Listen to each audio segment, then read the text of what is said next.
Sun news நேயர்களுக்கு வணக்கம். Apollo மருத்துவமனை வழங்கும் நலம் தரும் நல் மருத்துவம் நிகழ்ச்சிக்கு உங்களை அன்போடு வரவேற்கிறோம். இன்றைய நிகழ்ச்சியில் சிறப்பு விருந்தினராக நம்மோடு அப்பல்லோ மருத்துவமனையிலிருந்து இணைந்திருக்கிறார் மருத்துவர் மதன்குமார் அவர்கள். வணக்கம் டாக்டர். வணக்கம். எனக்கு முதல் கேள்வியே, இன்னைக்கு இந்தியாவிலே யாருக்கிட்டையும் இல்லாமல் 640 ஒரு ஸ்கேனர் வந்திருக்கு அப்படிங்கிறத சொல்கிறேன். இதுக்குள்ளே தான் நான் முதல்ல போக விரும்புகிறேன்.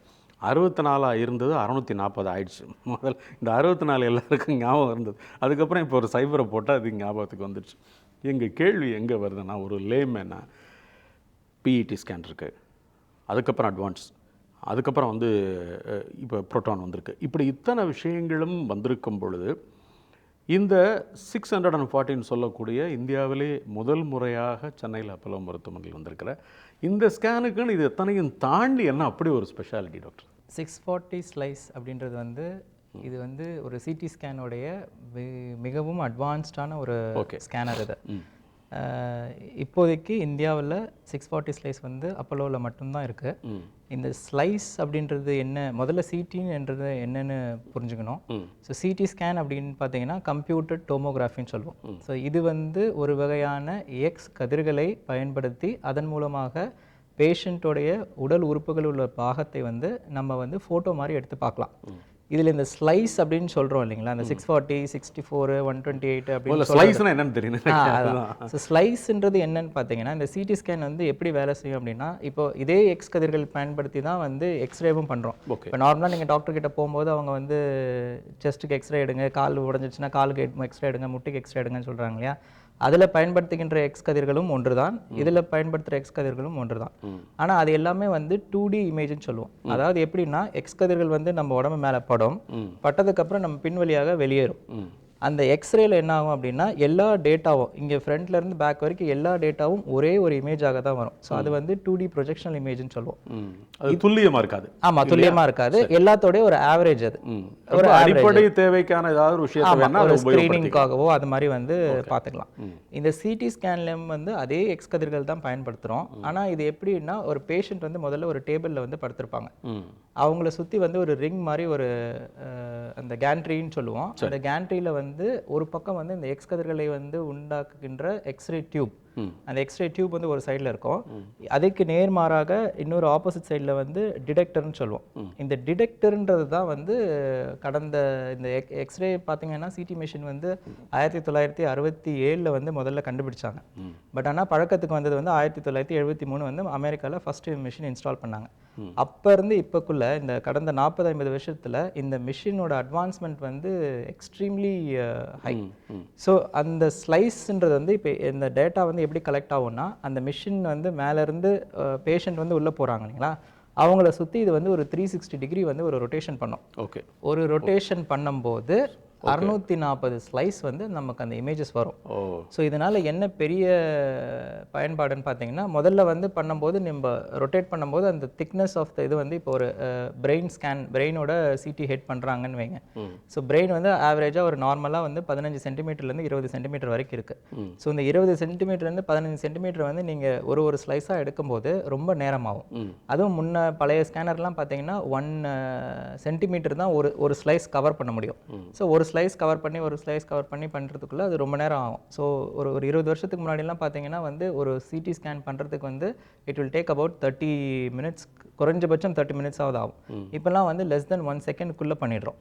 ஸோ இப்போ இந்த ஒரு டேட்டா அந்த ஒரு 640 ஸ்லைஸ் கவர் பண்ணுறதுனால அதனால் என்ன அட்வான்டேஜ் பார்த்தீங்கன்னா, ஒரே ரொட்டேஷனில் அதிகப்படியான area of your body, that the area of இன்ட்ரெஸ்ட்னு சொல்லுவோம், அந்த area of your interest cover ஆகிடுது. இப்போ சப்போஸ் பிரெயின் பார்த்தீங்கன்னா 16 சென்டிமீட்டருக்குள்ளே அது அடங்கிடும். ஸோ ஒரே ஒரு ரொட்டேஷனில் நம்ம பிரெயினை டோட்டலாக இமேஜிங் பண்ணிடலாம். சரி, இந்த 640 அப்படிங்கிற ஒரு விஷயத்தை நான் திரும்பவும் கேட்குறேன். இதில் எந்த விதமான பிரச்சனைக்கு, எந்த விதமான மருத்துவர்களுக்கு இது அதிகப்படியாக உதவி செய்யும்? ஸோ இதில் பார்த்தீங்கன்னா, இப்போ இந்த மிஷின் ரொம்ப வேகமாக இருக்கும். அதாவது அந்த ஒரு ரொட்டேஷனுக்கு டைம் சொல்லலை, ஆனால் அந்த ஒரு ரொட்டேஷன் சுற்றுறதுக்கு it will take only 0.25 seconds, which is less then 1/3 of a second. அப்படின்னும் போது மெயினான இண்டிகேஷன் பார்த்தீங்கன்னா உடம்புல அதாவது ஸ்கேன் எந்த விதமான ஸ்கேன் பண்ணும்போதும் வந்து உங்களை அசையாதீங்கன்னு சொல்லுவாங்க. ஸோ அசையாமல் இருந்தால் தான் அந்த படம் வந்து நல்லா வரும். அந்த படம் நல்லா வந்தால் தான் அதிலிருந்து இந்த ரேடியாலஜிஸ்ட் ஆகிய நாங்கள் வந்து அதை தெளிவாக வந்து இன்டர்பிரேட் பண்ணி என்ன வந்து எந்த ஆர்கனில் பிரச்சனை, எந்த ஆர்கன்லேருந்து நோய்கள் வருகின்றது, அது பக்கத்தில் இருக்க ஆர்கன்ஸை வந்து எவ்வளோக்கு எவ்வளோ பாதிப்படைஞ்சிருக்குன்றதை நம்ம பார்க்க முடியும். அப்படின்ற போது இந்த உடம்புல வந்து வேகமாக துடிக்கின்ற ஹார்ட் மெயினாக, அதாவது இப்போ செஸ்ட்டுன்னு எடுத்துக்கிட்டிங்கன்னா ஹார்ட் வந்து எப்பயுமே கான்ஸ்டண்ட்டாக மூவிங்கில் இருக்கிற ஒரு ஆர்கன். அதை சுற்றி இருக்கிறது வந்து நுரையீரலும் வந்து கான்ஸ்டண்ட்டாக ப்ரீதிங் பண்ணிகிட்டே இருப்போம். ஸோ நம்ம வந்து இப்போ நுரையீரலை வந்து கண்ட்ரோல் பண்ணலாம். நீங்கள் வந்து மூச்சு நிறுத்தி பிடிங்க அப்படின்னு சொன்னால் பிடிக்கலாம். பட் ஆனால் அது எவ்வளோ நேரம் பிடிக்க முடியும்? அதுவும் எஸ்பெஷலி நுரையீரலில் இருந்த ஸ்கேனில் போகிறோம் பெரும்பாலும் அப்படி தான் ஒரு நிமிஷம் எடுத்து பிடிங்க நல்லா அப்படின்னு சொல்லுவாங்க. கரெக்ட் அதே மாதிரி தான். ஆனால் வந்து இப்போ நுரையீரலில் பிரச்சனை இருக்கிறவங்களோ இல்லை ஹார்ட்டில் பிரச்சனை இருக்கிறவங்களோ இல்லை வயதானவர்களோ அவங்களால வந்து இவ்வளோ நேரம் வந்து உங்களால் மூச்சு வந்து நிறுத்தி பிடிக்க முடியாது. அப்படின்ற பட்சத்தில் இந்த ஃபாஸ்டஸ்ட் ஸ்கேன்னால் என்ன பெனிஃபிட்னு அப்படின்னு பார்த்தீங்கன்னா அந்த அவ்வளோ வேகத்தில் மூவ் ஆகி கொண்டிருக்கின்ற அந்த ஹார்ட்டை வந்து within a fraction of a second we can capture the image. So அதனால் வந்து ஒரு ஹார்ட் பீட்குள்ளேயே நம்ம வந்து அந்த இமேஜை வந்து எடுத்துடலாம். இது வந்து ரொம்பவும் வேகமானது. ஸோ அது வேகமாக ஸ்கேன் பண்ணுறதுனால ரேடியேஷன் டோஸ் வந்து ரொம்ப ரொம்ப கம்மியாகிடுது. அதுவும் இந்த அட்வான்ஸ்மெண்ட்டோட சேர்த்து மற்ற அட்வான்ஸ்மெண்ட்ஸும் வர்றதுனால இப்போது இந்த மிஷினில் பார்த்தீங்கன்னா டீப் லேர்னிங் அப்படின்னு ஒரு ஆர்டிஃபிஷியல் இன்டெலிஜென்ஸை வந்து இன்கார்பரேட் பண்ணியிருக்காங்க. ஸோ அதனால் ஒரு பாடிக்கு ஏற்ற மாதிரியான ரேடியேஷன் அவங்களுக்கு என்ன ஹார்ட் ரேட் இருக்கோ அதுவே முடிவு பண்ணி அதோட இமேஜை வந்து நம்ம பேராமீட்டர்ஸில் எதுவும் நம்ம வச்சு ரொம்ப மாற்றாமல் அதுவே ஒரு நல்ல பெஸ்ட் குவாலிட்டி ஆஃப் த இமேஜை வந்து நமக்கு கொடுக்கறதுனால இது ரிப்போர்ட் பண்ணுறதுக்கு ரொம்ப சுலபமாகவும் உள்ளது. ரொம்ப ஏர்லியஸ்ட் ஸ்டேஜில் வந்து எல்லாத்தையுமே பிக்கப் பண்ணலாம். ஏற்கனவே ஏகப்பட்டது வந்துகிட்டு இருக்கு, ஏகப்பட்ட மிஷின்ஸ் இருக்குது, இது என்னங்க புதுசாக அப்படிங்கிற ஒரு கேள்வி நமக்குள்ளே எழலாம். ஆனால் இப்படி புதுசாக வர்ற ஒரு விஷயத்துலையும் அதற்கென்று ஒரு தனிச்சிறப்பு இருக்குது. அந்த சிறப்பு அப்படிங்கிறது ஒரு மருத்துவ பயன்பாட்டில் ஒரு தனி மனிதனுக்கு எந்த அளவுக்கு உதவுது, இதை பற்றி தான் இன்றைக்கி நம்ம அப்பல்லோவில் வந்திருக்கிற டாக்டர் மதன்குமார் அவங்ககிட்ட பேசிகிட்டு இருக்கோம். இடைவேளைக்கு பிறகு தொடர்ந்து பேசலாம். இருதயம் தொடர்பானதாக இருக்கட்டும், உடம்பினுடைய எந்த பாகம் தொடர்பானதாக இருக்கட்டும், இந்த புதுசாக வந்திருக்கிற ஸ்கேன் அப்படிங்கிறது எந்த அளவுக்கு துல்லியத்தை காண்பிக்கிறது? ஒரு ரத்த குழாய்கள் பார்த்தீங்கன்னா எல்லாமே வந்து less than 5 mm தான் இருக்கும். ஸோ அந்த மாதிரி ஒரு சில வெட் வெசல்ஸ் வந்து 2 mm, 1.5 mm, 1 mm தான் இருக்கும். அந்த மாதிரி இருக்கக்கூடிய ரத்த குழாய்களையும் வந்து நம்ம வந்து நல்லா பார்க்க முடியும். அப்பல்லோ மருத்துவமனை வழங்கும் நலம் தரும் நல் மருத்துவம் நிகழ்ச்சி தொடர்கிறது. புதிதாக வந்திருக்கிற இந்த 640 ஸ்லைஸ் மாதிரியான ஒரு மிஷினை பற்றி நாம் என்னுடைய இதில் பார்த்த வரைக்கும் ஓரளவு அறுவை சிகிச்சைகளில், குறிப்பாக இதயம் தொடர்பான இருதய அறுவை சிகிச்சைகளில் லைவாகவே சில விஷயங்களை கனெக்ட் பண்ணி பண்ணுறதுக்கான வாய்ப்பு இருக்குங்கிற மாதிரி டெக்னிக்கலாக பார்த்தேன். அது எந்த அளவுக்கு சரின்னு எனக்கு தெரியல. உதாரணமாக இப்போ நீங்கள் 640 ஸ்லைஸ் ஸ்கேனர் வந்து இந்த இடத்துல தான் சர்ஜரி பண்ணணும் அப்படிங்கிற டாக்டருக்கு அட்வைஸ் பண்ணுறதுக்காக நீங்கள் ஒரு டாக்டர் இங்கே இருக்கீங்க, அல்லது இந்த இடம் தான் பாதிக்கப்பட்டதுன்னு அந்த மருத்துவருக்கு நீங்கள் சொல்கிறீங்க. ஸோ லைவாக சில விஷயத்தை உடனடியாக செய்கிறதுக்கான வாய்ப்பு இதில் இருக்கிறதா சொல்கிறாங்க. என்னுடைய கேள்வி என்னென்னா, இந்த 640 ஸ்லைஸ் ஸ்கேனரையும் ஒரு சர்ஜரி தியேட்டரில் நடக்கக்கூடிய விஷயத்தையும் நம்ம கனெக்ட் பண்ணிக்கிறதுக்கான வாய்ப்புகள் இருக்குது? அதில் இருக்குது. ஒரு சில கண்டிஷன்ஸில் வந்து என்ன பண்ணுவோன்னா லைவாக கனெக்ட் பண்ண முடியாது. கனெக்ட் பண்ணுறதுக்கான சிடிஸ் வந்து அது வேறு சிட்டின்னு சொல்லுவோம். அது வந்து ஆன்ஜியோ சிட்டின்ற மாதிரிலாம் அந்த மாதிரிலாம் இருக்குது. ஓடிலையும் சில இடத்துல வந்து போர்ட்டபிள் சிட்டிஸ்லாம் வச்சுருக்காங்க. ஸோ அது வந்து லைவாக நம்ம வந்து ப்ரொசீஜர் பண்ணும்போது ஏதாவது இஷ்யூ இருக்கான்னு பார்த்துக்கலாம். பட் இன்னொரு வகை என்ன அப்படின்னா, நம்ம ஸ்கேன் பண்ணுறோம் இல்லைங்களா, இப்போ வந்து ஒரு சில ஹார்ட் கண்டிஷன்ஸில் வந்து அந்த ஸ்கேன் பண்ணுறதுலேருந்து எடுக்கிற டேட்டாவை வந்து அவங்களோட வந்து மேப்பிங் பண்ணலாம். மேப்பிங் அதன் மூலமாக அவங்க ப்ரொசீஜர் பண்ணும்போது அதையும் இதையும் நம்ம வந்து சேர்த்துட்டோம்னா அவங்களுக்கு வந்து அந்த ஆல்ரெடி எடுத்த இமேஜ் வந்து அந்த இதில் வந்து லைவாக தெரியும். இந்த மாதிரியான அப்ளிகேஷன்ஸ் வந்து நிறையவே இருக்குது. ஸோ ஹார்ட் மட்டும் இல்லாமல் இப்போ வந்து இன்டர்வென்ஷன் ரேடியாலஜியில் வந்து ஒரு சில ப்ரொசீஜர்ஸ் பண்ணும்போது அந்த ஏற்கனவே நம்ம வந்து சிடி ஸ்கேன் பண்ணிவிட்டு அந்த டேட்டாவை வந்து நம்ம இன்டர்வென்ஷன் ரேடியாலஜி ப்ரொசீஜரில் வந்து இப்போ லிவரில் ஒரு கேன்சர் இருக்குது அப்படின்னா அந்த கேன்சரை வந்து டைரெக்டாக போய் அதுக்குள்ளே வந்து அந்த இரத்த குழாய்களில் வந்து மருந்து போடுவதற்கு இந்த இதில் சிடி ஆன்ஜியோ பண்ணி அந்த டேட்டாவை எடுத்து அதில் ரெஜிஸ்டர் பண்ணோம் அப்படின்னா அதன் மூலமாக நம்ம வந்து அது ரொம்ப சிறப்பாக செயல்படும்.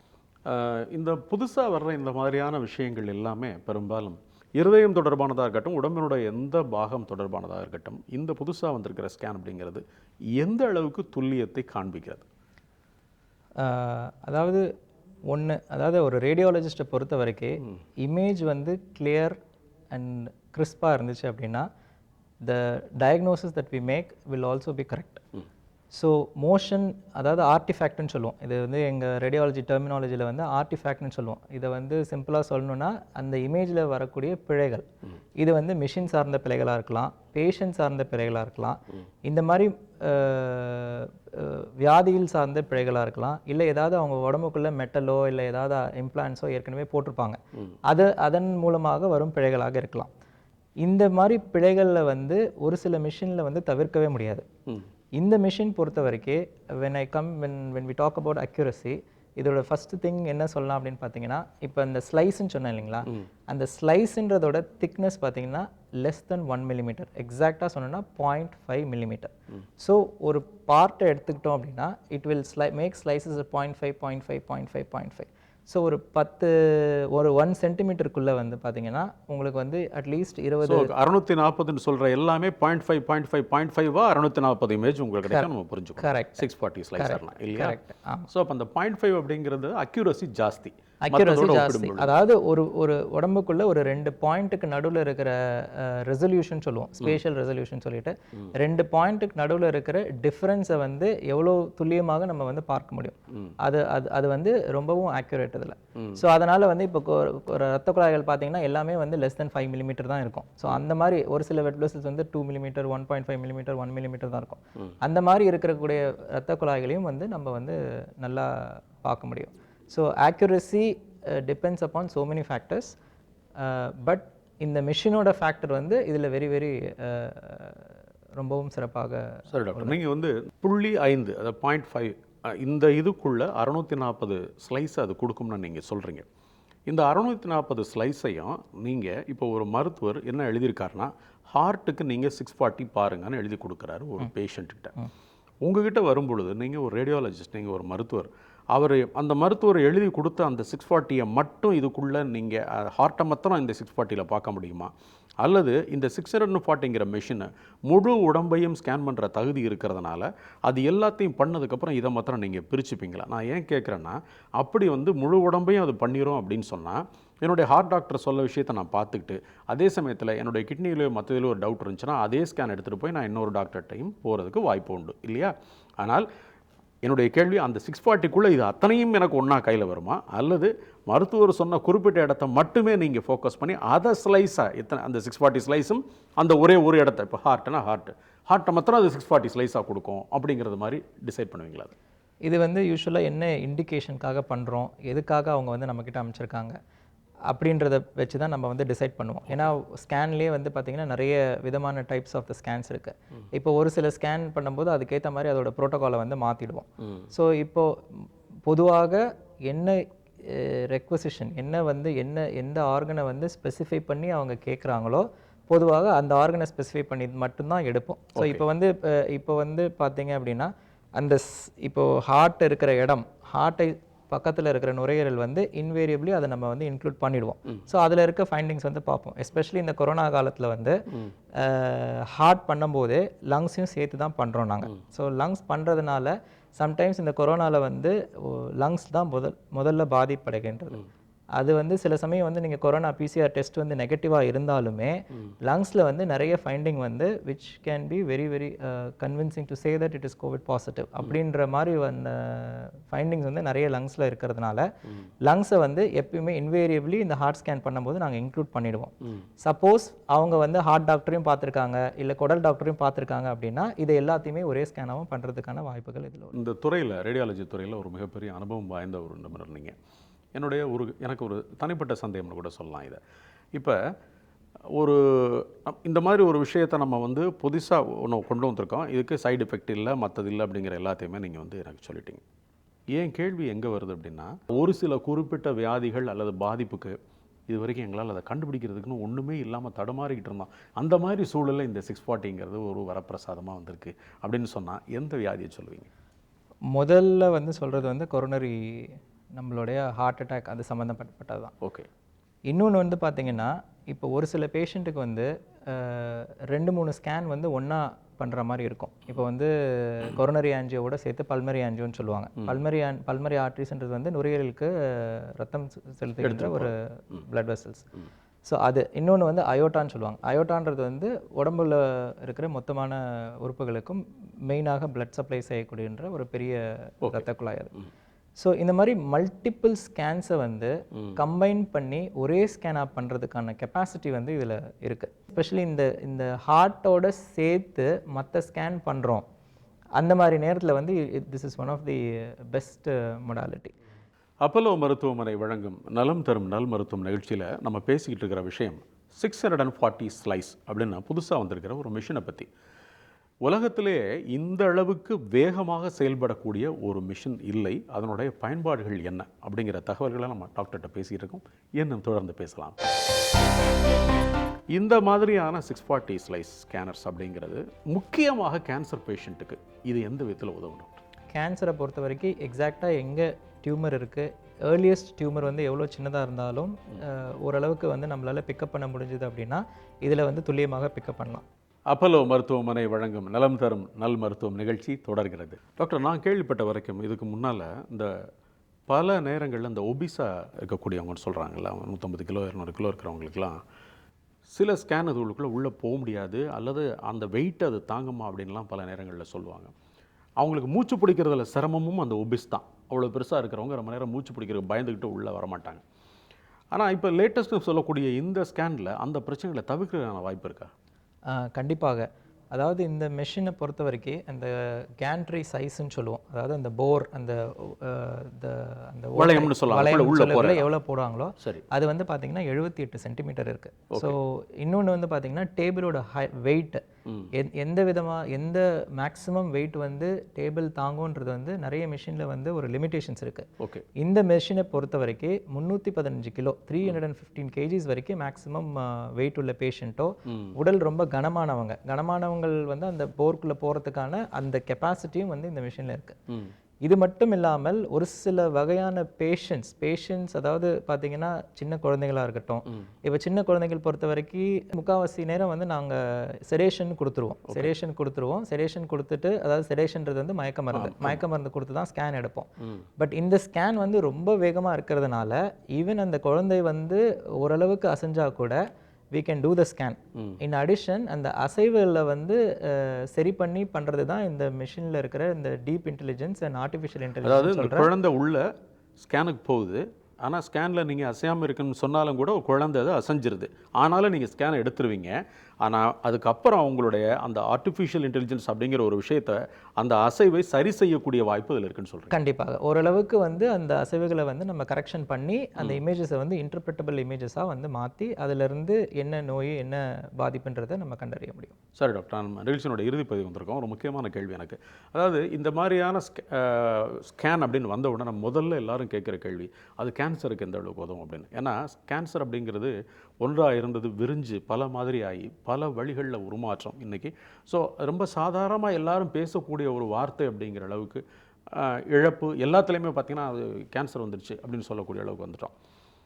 உலகத்தில் பல இடங்களில் இதுக்கான முழுமையான காரணம் கண்டுபிடிக்கப்படலை. கேன்சர் இதனால தான் வருது அப்படின்னு அறுதியிட்டு சொல்லக்கூடிய சூழல் வரலை. இதனால தான் வரலாம், இதை தவிருங்கள்னு சொல்கிறது வந்துருக்கு. சரி, நான் இதுக்குள்ளே வர்றேன். இந்த மாதிரியான 640 ஸ்லைஸ் ஸ்கேனர்ஸ் அப்படிங்கிறது நீங்கள் சொன்ன மற்ற விஷயங்கள் எல்லாம் எனக்கு புரிஞ்சது. முக்கியமாக கேன்சர் பேஷண்ட்டுக்கு இது எந்த விதத்தில் உதவும் டாக்டர்? கேன்சரை பொறுத்த வரைக்கும் பார்த்தீங்கன்னா பல வகையில் வந்து இதுக்கு யூசேஜ் இருக்குது. ஸோ முதல்ல வந்து என்னென்னு பார்த்தீங்கன்னா கேன்சரை பொறுத்த வரைக்கும் எக்ஸாக்டாக எங்கே டியூமர் இருக்குது, ஏர்லியஸ்ட் டியூமர் வந்து எவ்வளோ சின்னதாக இருந்தாலும் ஓரளவுக்கு வந்து நம்மளால் பிக்கப் பண்ண முடிஞ்சுது அப்படின்னா இதில் வந்து துல்லியமாக பிக்கப் பண்ணலாம். மற்றது கேன்சர் வந்து பக்கத்தில் இருக்கிற ஆர்கன்ஸை வந்து எதெல்லாம் வந்து அஃபெக்டாக இருக்குன்றதை பொறுத்து பரவியிருக்கின்றதை பொறுத்து. இன்னொன்று வந்து டியூமர் ரெஸ்பான்ஸ்னு சொல்லுவோம். இப்போது முதல்ல சொன்னேன் இல்லைங்களா, ஒரு ரொட்டேஷனில் வந்து 640 ஸ்லைசஸ் அப்படின்னும் போது ஒரு பர்டிகுலர் ஏரியா வந்து என்டையர் ஏரியாவை வந்து இது வந்து கவர் பண்ணோம்.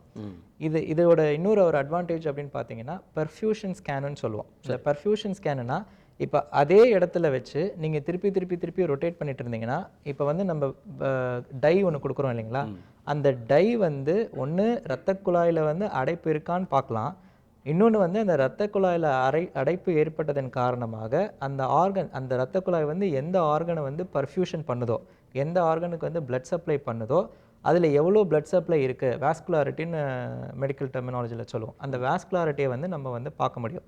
ஸோ இப்போ ஒரு கேன்சர் பேஷண்ட் வந்து ட்ரீட் பண்ணிட்டாங்க, ஒரு வந்து ரெஸ்பான்ஸ் இருக்கா இல்லையா, அதோட வாஸ்குலாரிட்டி வந்து கம்மியாக இருக்கா இல்லையான்னு பார்க்குறதுக்கு வந்து இந்த பர்ஃப்யூஷன் ஸ்கேன் வந்து இந்த வகையான அட்வான்ஸ் ஸ்கேனரில் மட்டும்தான் பண்ண முடியும். நீங்கள் சொல்கிறத நான் எப்படி புரிஞ்சுக்கிறேன் அப்படின்னா, சிகிச்சை அளிக்கப்பட்ட ஒருத்தருக்கு அந்த சிகிச்சை முழுமையாக போய் சேர்ந்திருக்கிறதா, சரியான முறையில் அளிக்கப்பட்டதாங்கிறத உறுதி செய்கிறதுக்கான ஒரு ஸ்கேன்ஸராக அதை எடுத்துக்கலாம். கண்டிப்பாக. அதாவது கேன்சரை வந்து டயக்னோஸ் பண்ணலாம். கேன்சரை வந்து அதாவது ஏர்லியர் ஸ்டேஜில் வந்து நம்ம டயக்னோஸ் பண்ணலாம். ரெண்டாவது வந்து அட்வான்ஸ் ஸ்டேஜில் வந்து எவ்வளோ அளவுக்கு பரவி இருக்கின்றதை ஒரே ஸ்கேனில் பண்ணலாம். இன்னொன்று வந்து ட்ரீட்மெண்ட்டுக்கு அப்புறம் ரெக்கரன்ஸ் ஏதாவது இருக்கா, அதுக்கான ரெஸ்பான்ஸ் எவ்வளோ இருக்குது அப்படின்றத பார்க்கலாம். இன்னொன்று வந்து பார்த்தீங்கன்னா, நான் ஏற்கனவே சொன்ன மாதிரி இன்டர்வென்ஷன் ரேடியாலஜி, எஸ்பெஷலி இந்த கேன்சருக்கு வந்து இதிலிருந்து வர டேட்டாவை வந்து நம்ம அதில் கொடுத்து அதில் வந்து எக்ஸாக்டாக மேப்பிங் பண்ணி பிளான் பண்ணி அந்த வெசல்ஸ் வந்து துல்லியமாக பண்ணலாம். அதே மாதிரி இந்த பர்ஃப்யூஷன் ஸ்கேனுன்றது வந்து 3 இடத்துல வந்து முக்கியமாக இம்பார்ட்டண்ட்டாக இருக்குது. ஒன்று வந்து இப்போ ரொம்ப காமனாக இருக்கிற ஸ்ட்ரோக்லேயும் வந்து இப்போ நீங்கள் ஹாஸ்பிட்டலுக்கு வந்து பேஷண்ட் வராங்க அப்படின்னா ரத்த குழாயில் வந்து அடைப்பு இருக்குன்றதை கண்டுபிடிச்சிடலாம். ஆனால் அந்த அடைப்பின் காரணமாக பிரெயின் டிஷ்யூவை பொறுத்த வரைக்கும் time lost is lost, brain லாஸ்ட்னு சொல்லுவாங்க. அதாவது டக்குன்னு வந்து அந்த நரம்பு வந்து செல்கள் இறந்து போய்விடும். ஆனால் ஒரு சில ஏரியா வந்து ஸ்ட்ரெஸ்ஸில் இருக்கும், அதை வந்து இஷ்கிமியான்னு சொல்லுவோம். அந்த மாதிரி இடத்த வந்து நம்ம சால்வேஜ் பண்ணோம், இந்த பர்டிகுலர் டைம்குள்ளே சால்வேஜ் பண்ணோம் அப்படின்னா நம்ம வந்து அதை ரொம்ப சீக்கிரமாக வந்து ட்ரீட் பண்ணோம். இன்டர்வென்ஷன் ரேடியாலஜியில் வந்து எண்டோவாஸ்குலர் ட்ரீட்மெண்ட் பண்ணோம் அப்படின்னா அதை வந்து இது பண்ண முடியும். அதே பர்ஃப்யூஷன் ஸ்கேன் தான் அங்கேயும் அப்ளை பண்ணுறது. இந்த பர்ஃப்யூஷன் ஸ்கேன் வந்து ஒரே சுற்றில் வந்து இவ்வளோ ஏரியாவை கவர் பண்ணுறதுனால பிரெயின், இந்த மாதிரி ஆர்கன், ஏதாவது ஒரு கேன்சர் கட்டியோ, அடுத்தது வந்து ஹார்ட்லேயுமே வந்து இந்த பர்ஃப்யூஷன் ஸ்கேனை வந்து நம்ம பண்ண முடியும். அது வந்து ஒன் ஸ்டாப் ஷாப் மாதிரி. இப்போ வந்து ஆன்ஜியோ பண்ணிட்டோம், ரத்த குழாயில் வந்து ஓரளவுக்கு 40%, 50%, 60% அடைப்பு இருக்குன்னு சொல்கிறோம். அந்த அடைப்புனால மசில் அது சப்ளை பண்ணுற ஏரியாவில் வந்து ஏதாவது பிரச்சனை இருக்குதா அப்படின்றத பார்க்கறதுக்கான வாய்ப்புகள் கூட இந்த மிஷினில் வந்து இருக்குங்க. அதாவது மருத்துவம் அறிவியலும் சேர்ந்து பல விஷயங்களை உலகத்துக்கு கொண்டு வந்தாலும் கூட அதனுடைய பலன் அப்படிங்கிறத ரொம்ப எளிதாக பிரித்து பார்த்தோம்னா தான் நமக்கு ஓஹோ அப்படின்னு நமக்கு புரிய வருது. ஏன்னா அது ஒரு மிஷினாக மாத்திரம்தான் நம்ம பார்க்குறோம். ரெண்டாவது, இந்த அட்வான்ஸ் ஸ்டேஜ் அப்படின்னு வரும்பொழுது உலகத்தில் இருக்க தலை சிறந்த மிஷின்களை டக்கு நம்ம கொண்டு வந்துக்கிட்டே இருக்கும் பொழுது பல நேரங்களில் அது இப்போ தானே ஒன்று பார்த்தோமே, இப்போ இது ஒன்று புதுசாக வந்திருக்கோம், இது எதுக்கு அப்படிங்கிற கேள்விகள் தொடர்ந்துக்கிட்டே இருக்கும். ஆனால் இந்த 640 அப்படிங்கிற ஒரு வார்த்தைக்குள்ளே எவ்வளோ பெரிய விஷயங்கள் அடங்கியிருக்கு அப்படின்னு நீங்கள் பார்த்தீங்கன்னா, குறிப்பாக உங்களுடைய ஒரு வார்த்தையில நான் கவனித்தேன், இதில் சைடு எஃபெக்ட் இல்லைங்கிறத நீங்கள் வந்து உறுதிப்படுத்துனீங்க. அதை நேரடியாக நீங்கள் சொல்லலைன்னா கூட நீங்கள் சொல்கிற ஒரு விஷயத்தில் பார்க்கும் பொழுது, நேரமாக இருக்கட்டும், டை உள்ள கொடுக்குறதா இருக்கட்டும், அதனுடைய ஏற்படுற பாதிப்பாக இருக்கட்டும், வயதானவர்கள் மூச்சு பிடிக்கிறதா இருக்கட்டும், டேபிளில் ரொம்ப நேரம் இருக்க வேண்டியது அவசியம் இல்லாமல் இருக்கட்டும், துல்லியமாகட்டும், ஒரே நேரத்தில் எல்லாத்தையும் எடுக்கிறதாகட்டும்னா ஒரு பெரிய பட்டியலை நீங்கள் வந்து உங்களுடைய லிஸ்ட்டில் கொடுத்தீங்க. இதெல்லாம் வந்து இன்றைக்கி உலகத்தில் இருக்கக்கூடிய ஒரு மிகப்பெரிய அட்வான்டேஜ். ஏன்னா ஒரு நோயாளி தனக்கு தேவையான விஷயம்னு எதை யோசிக்கிறார் அப்படின்னா, இந்த நிறைய பேரை நான் பார்த்துருக்கேன், இந்த எம்ஆர்ஐ ஸ்கேனுக்கு உள்ளே போய்ட்டு இறங்கி ஒடியாந்தவங்களெல்லாம் பார்த்துருக்கேன். இந்த வயசுலையும் 55 வயசில் நான் ஒருத்தர் பார்த்துருக்கேன், அவர் இறங்கி ஒடியாந்துட்டார், என்ன அதுக்குள்ளே போக முடியாது, எனக்கு பயமாக இருக்குங்க அப்படின்னு சொல்கிறவங்களையும் பார்க்குறோம். காரணம்னா அதை வந்து அது ஒரு விதமான மனநிலை. அது இப்போ அவங்களுக்கெல்லாம் வந்து இந்த மாதிரி விஷயங்கள் உங்களை போன்ற ஒரு நல்ல மருத்துவர் வந்து இது என்னங்க இது லெஸ் தேன் இத்தனை செகண்ட் தாங்க இது, இப்படி போயிட்டு இப்படி வருவீங்க அப்படின்னு சொல்லும் பொழுது ஒரு திருப்தியும், இது வரைக்கும் அந்த விஷயங்களில் இடம்பெறாதவர்கள் என் உடம்பை பார்த்துக்கிறதுக்கு எனக்கு வேறு ஒரு ஆல்டர்னேட் கிடச்சிங்கிற ஒரு தைரியத்தையும் கொடுத்துருக்கோம். அதான் நீங்கள் எங்களோட பகிர்ந்துகிட்ட விஷயங்களில் மிகுந்த மகிழ்ச்சி. நிகழ்ச்சியில் கலந்துக்கிட்டதுக்கு மிக்க நன்றி டாக்டர். நன்றி. உங்கள் கேள்விகளை அனுப்ப வேண்டிய மின்னஞ்சல் முகவரி mydoctor@apollohospitals.com. தொலைபேசி எண் 044404040166. மீண்டும் மற்றும் ஒரு நிகழ்ச்சியில் இணைவோம். நன்றி, வணக்கம்.